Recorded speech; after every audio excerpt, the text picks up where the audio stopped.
What is going on, guys? Welcome back to the channel. So something I have been thinking about a bit recently, and I want to know what everybody thinks. Should games follow the SnowRunners DLC pattern?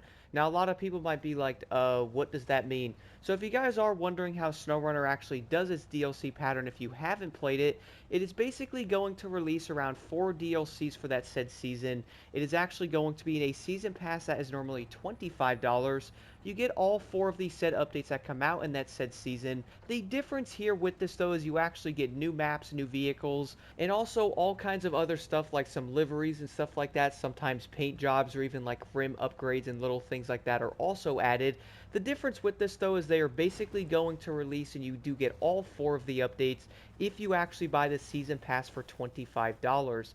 The cool thing is every single update that does come out, let's say like season 1 has like 4 of them in there, you're actually going to have like 4 big updates in there. Each one has vehicles and all that. So you're actually getting a pretty good deal for the most part. Now, similar to the older games pattern and stuff, what I mean by that is going to be like older games, most likely around 7 to 10 years ago. You'd actually be able to buy each DLC separately if you wanted that specific one. You don't have to buy the actual season pass for all of them. Normally for one it's going to be like $5 to $7. I think it's actually like $7 for it. So if you actually bought all 4 of them separately, then yeah, you're going to be over the season pass price. Now the reason why I did want to talk about this in a video is I have to admit I kind of missed this design.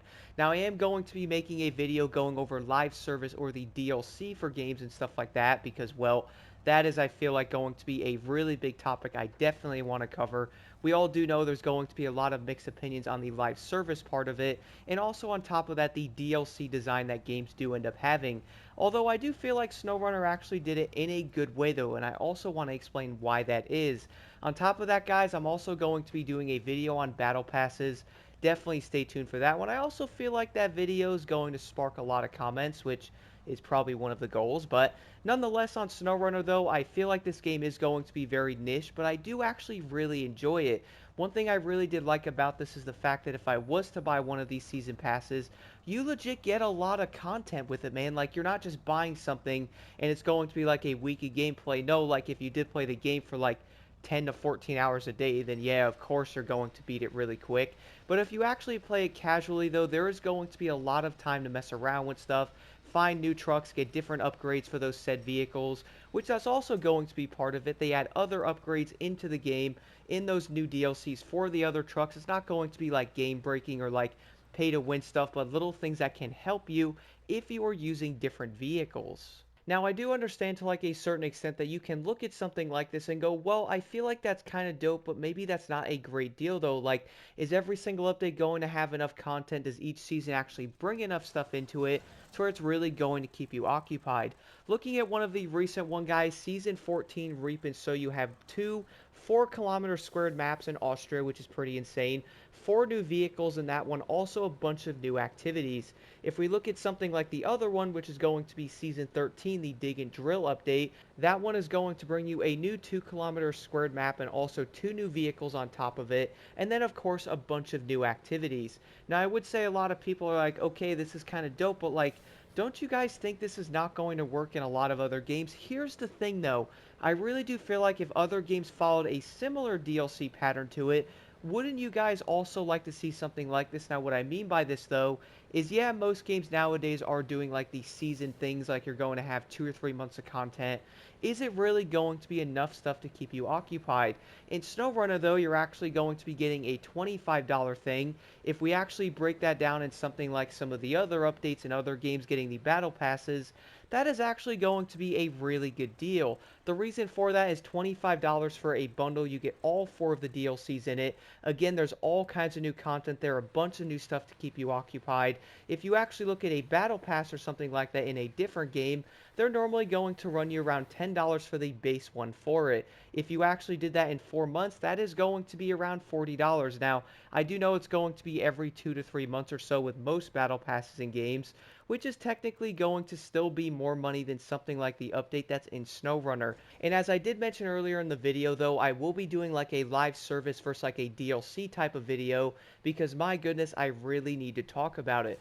But I do feel like looking at something like Snowrunner and the way they did this, would you guys like to see other games follow suit with something like the way they actually did it? Would you actually want to pay 25 or 30 bucks, get 4 of the next big updates around, let's say, 4 or 5 months or something like that, and maybe it covers even longer? Then you're actually going to have all kinds of content and stuff to do until the next big thing. And I also feel like in some ways companies would make more money doing it this way. And the reason why I do say this is it's not only going to be better for the companies in a way, but also the players. And you also might be like, well, what do you mean? Well, here's the thing. Imagine seeing a bundle for 25 bucks, you see 4 big updates. That's actually going to cover, let's say, 8 months or something. So every 2 months you actually get a new big update in the game with all kinds of new stuff. Again, we're talking about new trucks, liveries, possible rims, other things for other vehicles, upgrades. Now, I do understand other games this could obviously be different. Like in Motorfest, they're going to be having that year 2 pass that's apparently coming. And I was also thinking, though, comparing that pass to something like SnowRunner, like the design of it, might not actually be a terrible idea, though. Looking at this, guys, at the time of making this video, the price of that said year 2 pass is not confirmed yet. It could be $10, it could be $20, it could be $30. I've seen someone saying it's going to be $40 for it.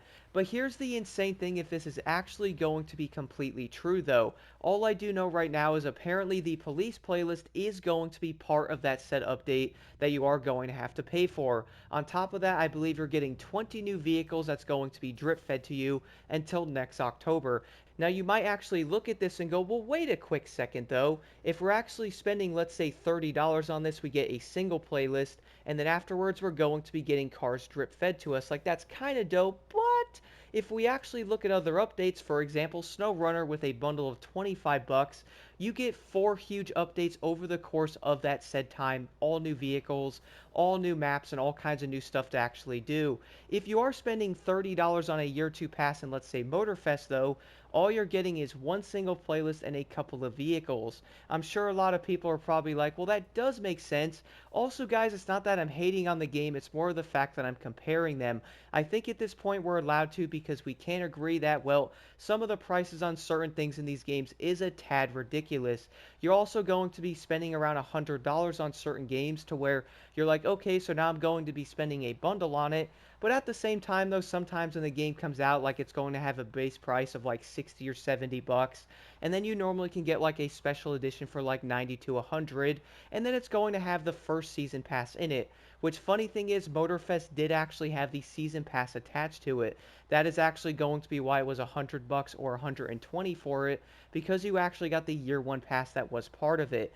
Now, I do understand that they are giving the year 2 pass to the gold and the ultimate edition players for free, which I have to admit they probably did not have a choice on that one.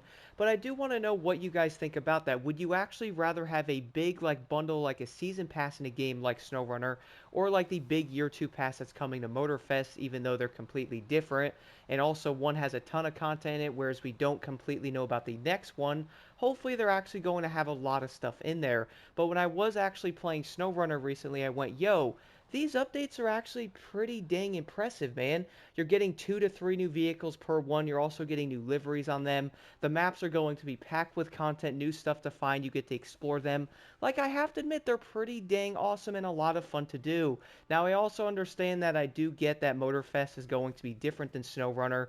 We all do know that SnowRunner is going to be a very niche type of game, whereas I would also say Motorfest is probably going to be a niche type of game again, and they're going to be completely different. And also, speaking of being different, there's something else in SnowRunner I did want to mention. We all do know there's going to be the actual bundles for the seasons. You can buy them separately. There's also going to be actual livery packs and separate vehicle packs in the game. Now, I'm sure some people are going to be like, well, that's going to be terrible. They're charging for the vehicles. And you know what? I do agree to a certain extent, but here's the thing. The bundle vehicles and all that are not going to be all that expensive, plus they are constantly on sale for them as well. Normally they're going to range from around $2 to around $3 for a lot of them. Then you can also find bundles of 2 or 3 vehicles together for around $5 to $6. If you think about it, that's going to be $2 to $3 per vehicle that you get. And I also admit some of the vehicles you can buy are pretty dang good. Now I do understand people are like, well, wait a minute, dude, I don't want to see like $3 cars in racing games and all that. And you know what? I can actually agree to a certain extent that does make sense. But the reason why I did want to talk about this though is we are in a day and age of where we do see skins and all that for around $40 to $50, which again I'm going to talk about this in the Battle Pass video. I really do feel like that video is going to spark a lot of stuff, but I'm also excited for that. But if we're looking at that though, seeing those skins, you can actually get a car in a game for $3. Y'all remember back in the Black Ops 2 days where you can actually get skins? Remember the Dragon Scale one or like the money one? What were they, like $2 I think? $3 back then? We're also going to be seeing something very similar in Snowrunner though. You're going to see some new vehicles that are like $2 or $3. They're not game breaking. They're not going to be overpowered, but at least they are there if you actually want them. And I admit, I feel like if you're going to be a very avid player for that said game, you are most likely going to pick up some of those vehicles or special skins because you most likely do enjoy it. Now, I guess that's actually the biggest question of the entire video, or something I've also been asking. Would you also like to see the way Snowrunner has done the DLC or like the actual downloadable content for it, whether it's going to be cars and all that stuff? Would you like to see that go into other games with how they did do it? Would you guys like to see $2 or $3 cars in Motorfest or other games? Now, I do understand the entire microtransaction thing is an entire issue, and I am definitely not a big fan of it with the way games are currently going. I would almost guarantee most players are probably going to agree with it. That's the thing though, would you guys rather see a car being $2 or $3 in Motorfest, or would you actually rather see a car being tied to a bundle of crew credits that is going to cost you $20 to get that access to the vehicle? I'm sure a lot of people would rather spend $3 for the Audi instead of $20 on it, and I feel like having cars being separated would be a great way for the company to make money on it, and also players can add $2 or $3, buy the cars they want if they want them, or you can actually have like different bundles like 2 or 3 cars together. Now I do understand again they can add them into the game as like regular stuff, which also can work, but maybe they can have some crazy special edition vehicles being $2 or $3 in the store. Like, I feel like something like that could work. Or on the flip side of that, we can keep going back to the other stuff to where you're most likely going to have to get the battle pass or something like that. You're then going to see $50 packs, or as I did mention before, you will once again end up having to spend 20 or 25 bucks. And what's also insane about that is, what if you actually wanted the said car that was in that $25 bundle, but you did not want to spend $25 on it? At least if the car was separated, then boom, you can actually buy it. Also, speaking of $20 bundles, you guys know what's a bit insane about that? You actually spend $20 on that crazy looking Audi and some crew credits, and that is legitimately all you actually get for spending $20 on a bundle. If we actually look at a bundle in Snowrunner though, that's going to be $5 more than that one.